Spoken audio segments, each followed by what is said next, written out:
Bueno, nos acompaña ahora la doctora Priscila Rivera. Ella es ginecóloga del Hospital María Auxiliadora también, como todo el equipo. Ha hecho pasantías y especialización en endocrinología ginecológica, infertilidad. Ella nos apoya mucho en el equipo de fertilidad para la parte ginecológica. Y justamente nos va a tocar el tema de la laparoscopía en infertilidad.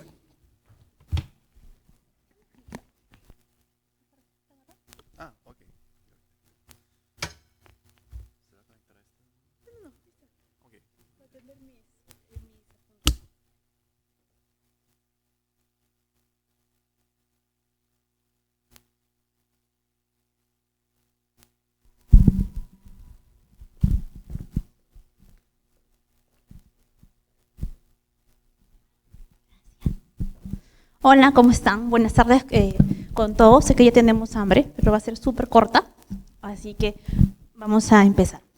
Bueno, como ya para hacer un breve resumen sobre esta presentación, vamos a conversar sobre la importancia de la cirugía laparoscópica en infertilidad.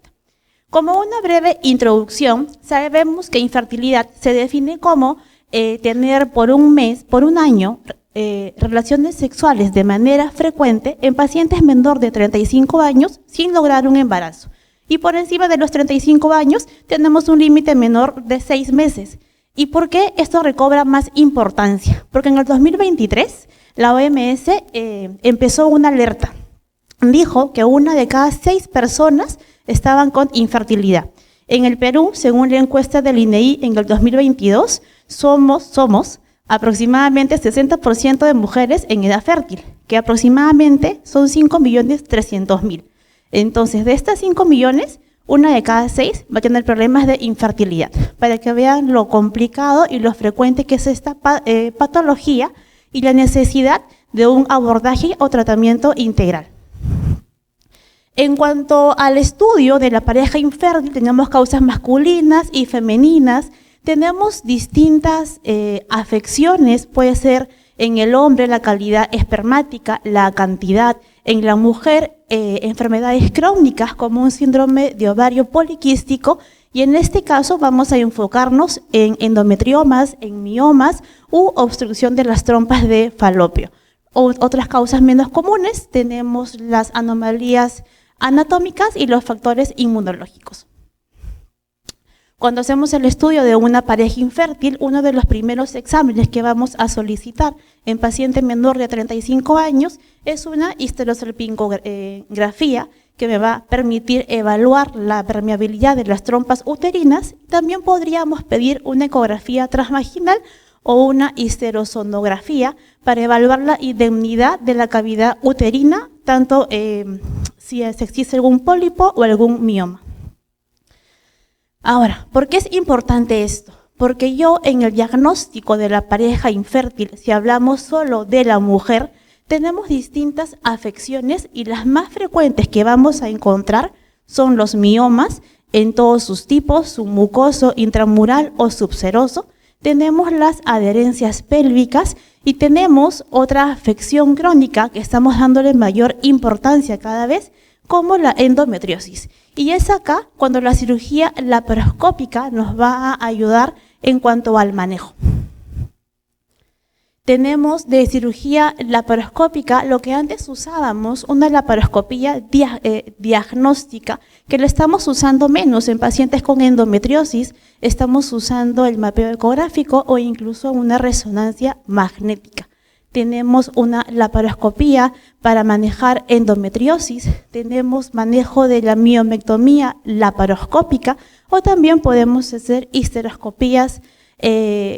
miomectomías histeroscópicas o laparoscópicas. Estas son nuestras herramientas con las que vamos a tratar a las pacientes con infertilidad cuya causa hemos designado que es alguna de estas alteraciones. A este video, ¿puedes ponerle play?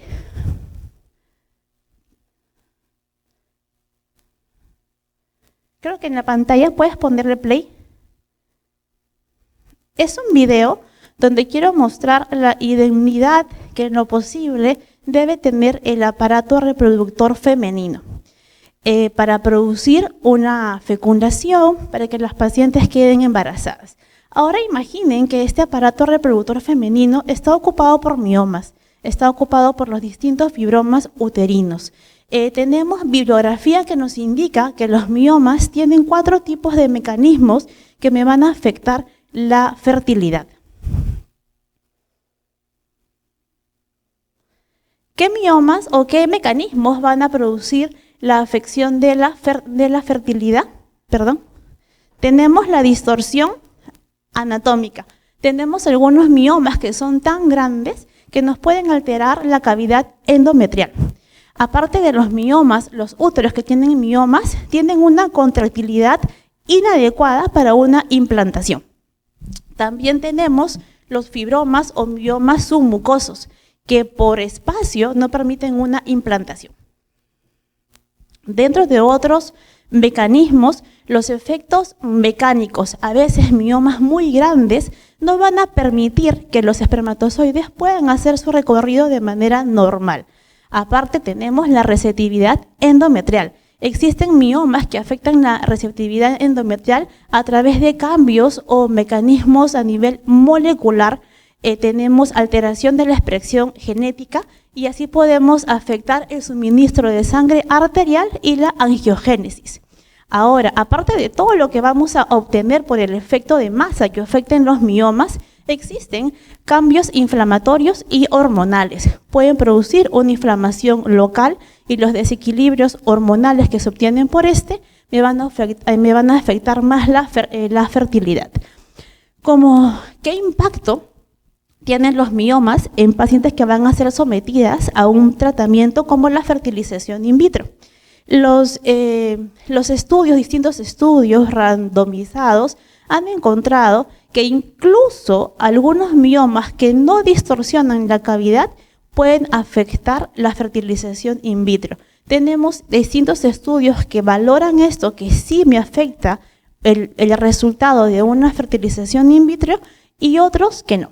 Así que igual, porque siempre cuando pedimos una ecografía, cuando yo pido una ecografía, digo, puedes revisar si compromete el endometrio, puedes revisar en qué parte, o si yo sé que está cerca al istmo, puedo evaluar la permeabilidad del cérvix con una cánula, pero siempre nuestra premisa es que los miomas grandes afectan la cavidad endometrial, pero hay distinta literatura que nos dicen que a pesar de que no sean grandes, los pueden afectar.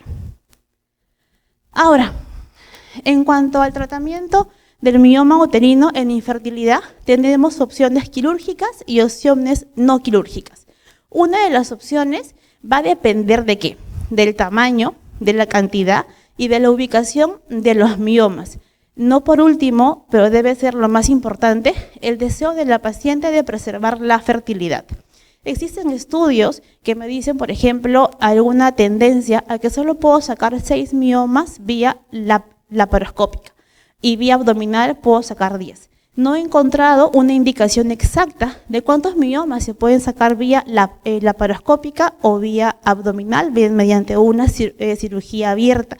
Va a depender mucho del cirujano también, que el cirujano sea un experto sacando los miomas, y eso me va a permitir en algunas pacientes seleccionadas sacar más de 6 miomas o hasta 10 miomas.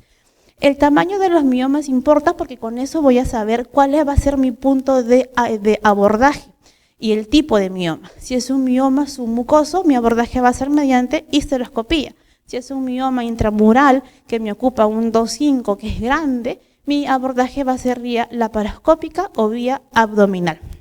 Y la ubicación del mioma me va a determinar también la vía de acceso. Como la opción más frecuente o la opción o la elección quirúrgica en paciente que viene por estudio de infertilidad y desea preservarla es una miomectomía. Y la miomectomía se realiza mediante histeroscopía, laparoscopía o laparotomía. Va a depender de cuántos miomas tiene, del deseo de la paciente y de la capacidad del cirujano. En cuanto al manejo de los miomas, también tenemos la embolización de las arterias uterinas o la radioablación o la ablación con radiofrecuencia de los miomas. Pero se ve como que todo muy bien, estamos en busca del embarazo, pero sea el abordaje mediante histeroscopía o laparoscopía, esto me trae efectos. Me trae efectos post-miomectomía. Voy a tener efectos como mayor morbilidad perioperatoria. Esta opción se da en pacientes que son sometidas a múltiples miomectomías vía abdominal. Voy a tener la formación de adherencias que se puede presentar o complicaciones obstétricas. Si la paciente ha sido sometida a miomectomías, tiene 8 veces más riesgo de hacer una rotura uterina o de incluso hacer una placenta ágreta. Ahora, este es un poco, si solo nos basamos en el manejo de la laparoscopía para endometriosis, para infertilidad por factor tubárico y mediante una laparoscopía. Por ejemplo, en pacientes con endometriosis en grado 1 o 2 hay datos un poco más exactos. Cuando yo hago una cirugía laparoscópica en pacientes con este grado de endometriosis, tengo una pequeña porción de ensayos controlados aleatorios en el cual me dice que hay una diferencia si yo hago una ablación y resección de focos endometriósicos vía laparoscópica que ningún tipo de tratamiento. Tengo un beneficio 8.6% más que la paciente queda embarazada en el siguiente año. Para endometriosis profunda hay un estudio retrospectivo que me dijo que la tasa general de embarazo es más o menos 54.58% después de una decisión laparoscópica. Y yo tengo una tasa de nacidos vivos de aproximadamente 42.6 al año. Otro estudio encontró que más o menos el 60 a 70% de pacientes llegaron a un embarazo después de 8 meses recibiendo un tratamiento de alta complejidad. Quiere decir que en la ciencia se ha visto demostrado que la cirugía laparoscópica en pacientes con endometriosis tiene un efecto benéfico si yo quiero que mi paciente quede embarazada. Cuando hablamos de una infertilidad por factor tubárico, tenemos la información que si yo hago una neosalpingostomía laparoscópica por una oclusión tubárica a nivel distal, tengo un éxito de embarazo del 28%, más o menos a los 5 años. Conste que estoy dando la información con tasas de embarazo, pero lo que nos importa en infertilidad son los pacientes, son los recién nacidos vivos en casa. Tenemos también que cuando hacemos una reanastomosis tubárica en pacientes obviamente seleccionadas con una buena reserva ovárica sin ningún otro factor adicional, tengo una tasa de embarazo en aproximadamente 55.5% al año. Eso me quiere decir que la reanastomosis tubárica, si la paciente se ha ligado, es una buena opción para que pueda conseguir un embarazo. Ahora, estos distintos manejos que les he estado conversando en endometriosis o en miomas es de manera general y solo quiero comentar que es en porcentaje de embarazo, más aún no tenemos mucha bibliografía en recién nacidos vivos en casa, que es la información importante en pacientes con deseo de ser mamás. Pero todo el tratamiento que vamos a ofrecer depende mucho de la circunstancia de cada paciente, de la edad, de la reserva ovárica y también forma parte importante el hombre. Tenemos que saber que tenga una calidad espermática adecuada como también una concentración espermática adecuada.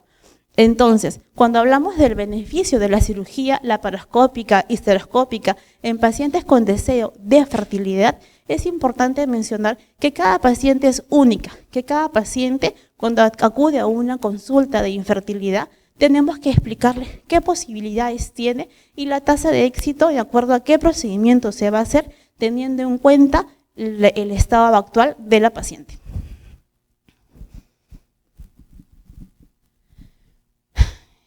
Como último mensaje, trabajamos juntos en el hospital, así que algunas veces con Gianmarco, Melissa, poniendo con todas las que están acá, les digo, por favor, el ovario poquito, por favor, sácale el pólipo y luego viene conmigo. O sea, lo importante, si yo quiero lograr un embarazo, un recién nacido vivo en casa, es que el trabajo sea de manera integral y multidisciplinario. Es que el trabajo, si yo necesito que la paciente baje de peso, vaya a nutrición, si requiero una cirugía por pólipo, una histeroscopía, o si requiero una miomectomía, tenga el tratamiento indicado para luego poder buscar el embarazo. Y siempre en el estudio o el tratamiento de la pareja infértil es un trabajo integral, un trabajo con múltiples especialidades y siempre teniendo en cuenta el deseo de la pareja y de la mujer si es un proyecto monoparental.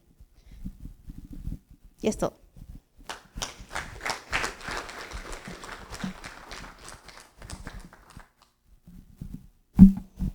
¿No hay preguntas? ¿Tienen hambre?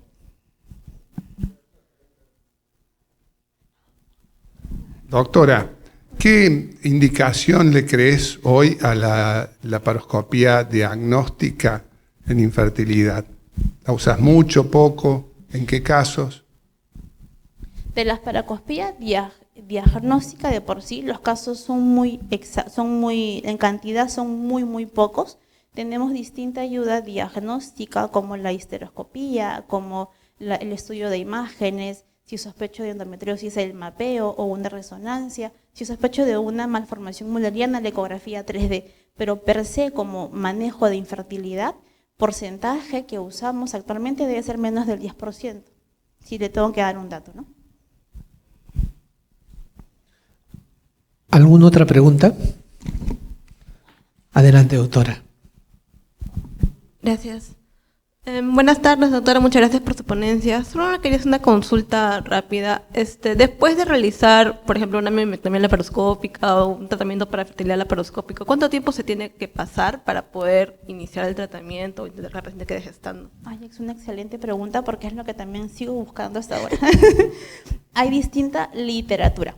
Por ejemplo, si es una paciente y la literatura tiene distintas tendencias porque siempre tomamos en cuenta el estado actual de la paciente y por qué ha necesitado un tratamiento de fertilidad, porque lo más probable es que esté buscando más de un año, es muy probable que esté la paciente con los embriones listos. Entonces, la bibliografía me dice de un rango entre 6 meses. Sí he encontrado algunos reportes que recomiendan a los 3 meses de una miomectomía, pero depende mucho qué tipo de miomectomía, cuántos miomas y cómo queda en una evaluación previa el útero, ¿no? Mediante una ecografía. Pero en rangos generales es de 3 meses y a 6 meses, promedio. Teníamos otra pregunta. A ver, doctor. Para hacer el tratamiento con cirugía laparoscópica y el tema de los miomas, previamente ha hecho un estudio completo de todos los factores de fertilidad.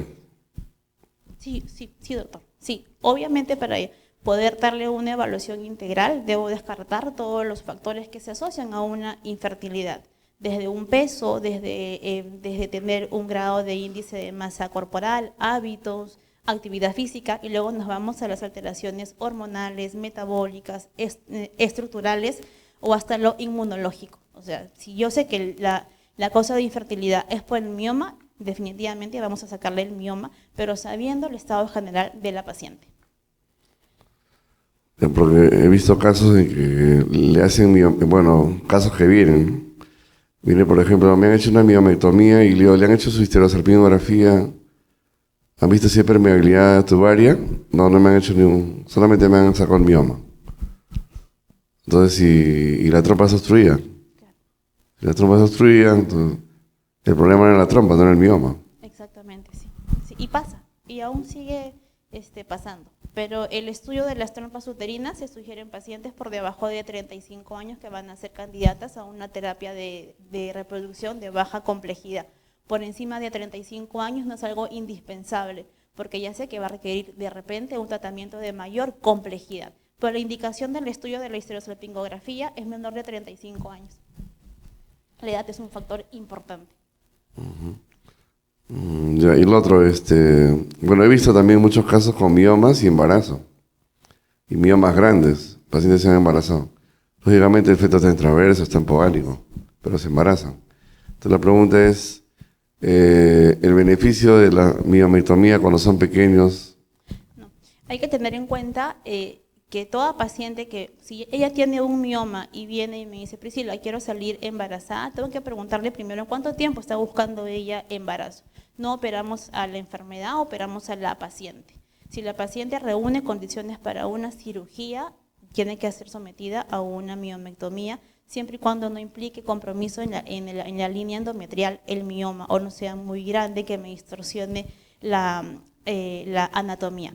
Pero es importante saber el tiempo que está buscando la paciente ser mamá, y la evaluación es de la mujer y del hombre. O sea, no solo ofrecer una miomectomía como primera instancia, ¿no? Y en relación a un endometrioma de 5 centímetros. Bueno, en cuanto a la endometriosis e infertilidad tenemos más causas, pero ya es un tema muy, muy aparte y bien complejo. Tenemos muchas variables que me van a proporcionar o me van a dar infertilidad en pacientes con endometriosis. La alteración anatómica, la actividad inflamatoria crónica, la actividad molecular, todo eso me va a generar infertilidad, pero no toda endometrioma de 5 centímetros voy a hacer algún tipo de procedimiento. Es importante evaluar cómo está su reserva ovárica, ver la integridad de las trompas también y la edad. Ahora, ya el doctor lo va a exponer, pero no solo es una cirugía, tenemos opciones como escleroterapia, que en pacientes que están buscando infertilidad tengo un poco más de tiempo y no es tan invasivo para hacer un tratamiento de fertilidad. Pero endometriosis e infertilidad sí es un campo súper grande, súper nuevo, en el cual tenemos más información cada vez sobre los resultados, ¿no?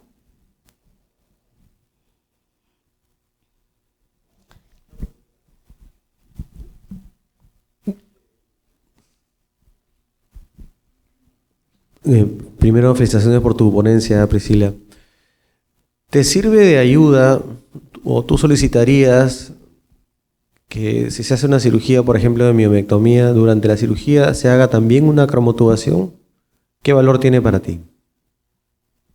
No hay evidencia que me diga que la cromotubación es un paso esencial en la paciente que sea sometida a miomectomía.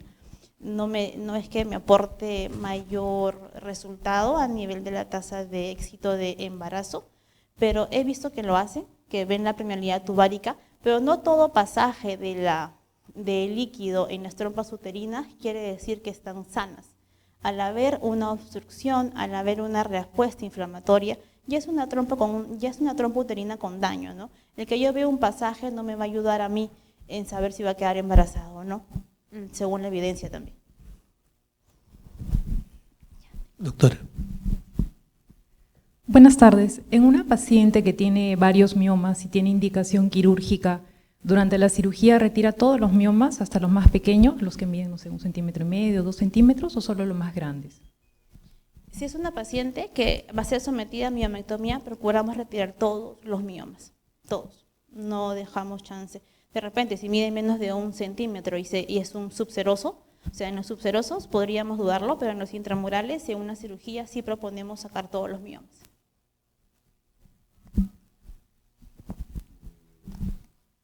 En relación a un mioma grande, relativamente grande, 5 o 7 centímetros, ¿qué incisión prefiere cuando es abierta? ¿Una longitudinal o una transversal? Una transversal. En miomas hacemos cirugía, o sea, en miomectomía abierta hacemos una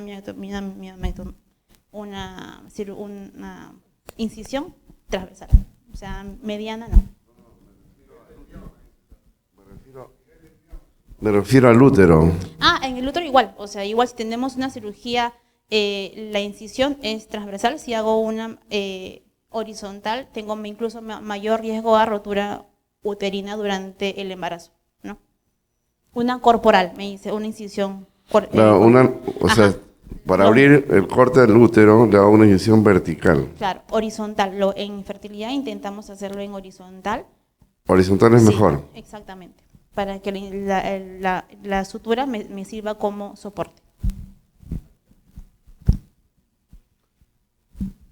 ¿Alguna otra pregunta? Adelante, doctora. ¿Cómo está, doctora? Buenas tardes. Hola. En las pacientes que son recanalizadas, ¿alguna forma para evitar que vuelva a estenosarse las trompas?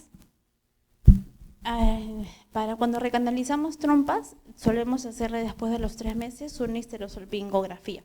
Hay que recordar que para yo ofrecerle esa opción a la paciente debe ser menor de 35 años y una adecuada reserva ovárica.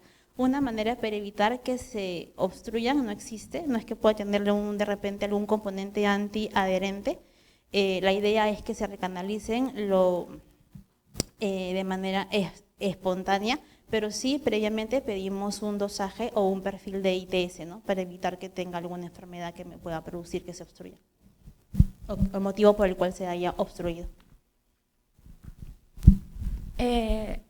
Estaba revisando y ¿qué opinas sobre el uso de plasma fresco? Hasta ahora es un estudio experimental. Tenemos un último reporte en el cual me dice que no hay mayor éxito en pacientes de embarazo, sea mediante plasma rico en plaquetas intraovárico, endometrialmente. O sea, los casos de éxito son muy escasos, la población es muy heterogénea para poder dar un informe o algo, una evidencia, sí, úsalo. El costo es poco, o sea, usar ese procedimiento no me va a costar mucho dinero, pero sigue siendo un procedimiento experimental. Y como médico, lo primero que hacemos es no hacer daño. Si es algo experimental y sé que no va a tener mucho beneficio a una paciente, no lo suelo recomendar ni usar.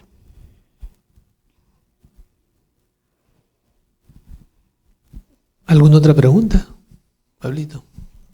¿Cuál es el menú? Priscila, tu opinión sobre el hidrosalping. Hemos escuchado ya algunos comentarios previos, pero si tenemos una paciente con diagnóstico de hidrosalping, quizás está sometida a tratamiento médico, no ha mejorado, tiene cuadro de fertilidad, y la indicación es extirpación de las trompas y pasar a terapia asistida directamente. Sí, eso me faltó mencionarlo. Sí, en pacientes con hidrosalping lo que se hace es desfuncionalizar la trompa uterina y la desfuncionalizo con una salpingectomía. Eso sí tengo evidencia suficiente que me dice que las pacientes que son sometidas a terapia de alta complejidad van a responder mejor cuando tienen previamente esto, cuando hay evidencia de un hidrosalping bilateral, ¿no?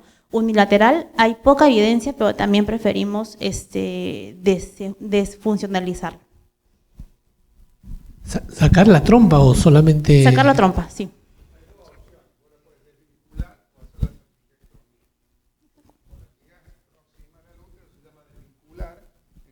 Que, por ejemplo, en pacientes con un síndrome adherencial muy grande, donde la cirugía tenga que exceder a la salpingectomía, a su vez le va a cambiar la calidad ovárica por la desvascularización que le vas a hacer, entonces es preferible solamente desvincular. No sé si estás de acuerdo. Sí, y en caso de que la trompa esté libre, se hace una salpingectomía para evitar salpingitis de lo que uno deja, va a hacer un cuadro séptico posterior.